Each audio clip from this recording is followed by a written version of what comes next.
उसके बाद ये थर्ड का ए पार्ट क्या है, in the figure this one,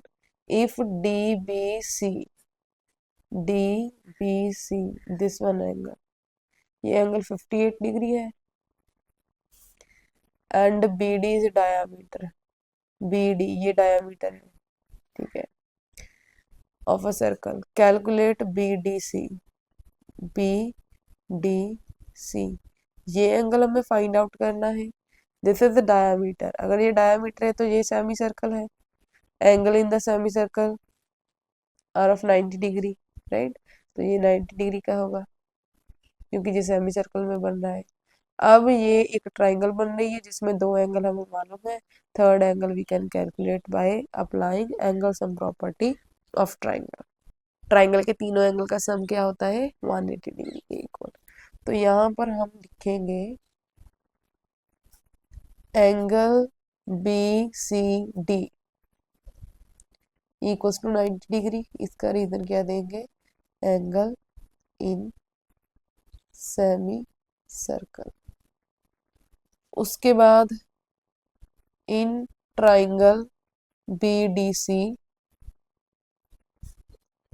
bye angle sum property,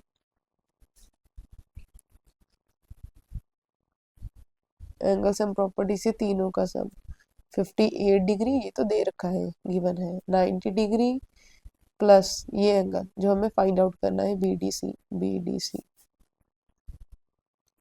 equal to 180 degree. अब इनको सम कर देंगे तो 8, 9 plus 5 14 plus B D C equal to 180 degree, यहाँ से बी डी सी निकाल लेंगे 180 डिग्री, इसको लेफ्ट हैंड साइड से राइट हैंड साइड शिफ्ट करेंगे तो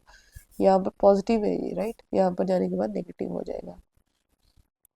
ऐसे कोई नंबर लिखा हो जिसके आगे कोई भी साइन ना हो वो अंडरस्टूड होता है कि वो पॉजिटिव ही है, ठीक है, यहाँ पर जाने के बाद ये नेगेटिव हो गया। अब एंगल बी डी सी कितना आ जाएगा यहाँ पर 32 डिग्री, ये फर्स्ट का आंसर आ गया हमारे पास, राइट। उसके बाद बी ई सी, ओके, बी ई सी ये वाला एंगल हमें फाइंड आउट करना है। अब यहाँ पर अगर इसको हम देखें जी, एक साइक्लिक कोऑर्डिनेटर है, इसके जो चारों वर्टिसेस हैं वो सर्कल के ऊपर लाई कर रहे हैं, तो अगर ये साइक्लिक कोऑर्डिनेटर है तो साइक्लिक कोऑर्डिनेटर के ऑपोजिट एंगल का सम क्या होता है 180 डिग्री, अगर हमें ये मालूम है तो ये आराम से आ जाएगा। यहाँ पर हम लिखेंगे सेकंड के लिए एंगल बी डी सी, ये जो हमने कैलकुलेट किया B D C plus angle ये जो हमें फाइंड आउट करना है B E C equals to 180 degree, reason क्या देंगे, sum of opposite angles in cyclic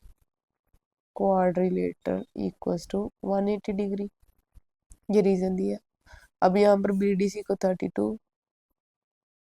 substitute कर देंगे, B E C equals to 180 degree, यहाँ पर B E C equals to 180 degree, ये 32 पॉजिटिव है, दूसरी साइड जाने के बाद नेगेटिव हो जाएगा, तो B E C equals to यहाँ पर 180 में से 32 माइनस करेंगे तो 148 डिग्री आ जाएगा। उसके बाद थर्ड में क्या है हमें फाइंड आउट करना, B A C, B A सी ये वाला एंगल। अब देखो ये एक आर्क है एंड ये दूसरा सेगमेंट है, ये आर्क जितना एंगल ये सबटेंड करेगी उतना ही ये करेगी, angles in the same segment subtends by a common arc और कोड आर इक्वल, ये थ्योरम हमने 15.1 एक्सरसाइज में पहले करी थी, ठीक है। तो यहाँ पर हम क्या लिख सकते हैं, angle B A C equals to angle B D C, इसका रीजन क्या देंगे, एंगल्स इन द सेम, तो यहाँ पर B A C equals to B D C हमने यहाँ पर पहले 32 कैलकुलेट किया था तो 32 डिग्री, तो ये आंसर आ गया इसका।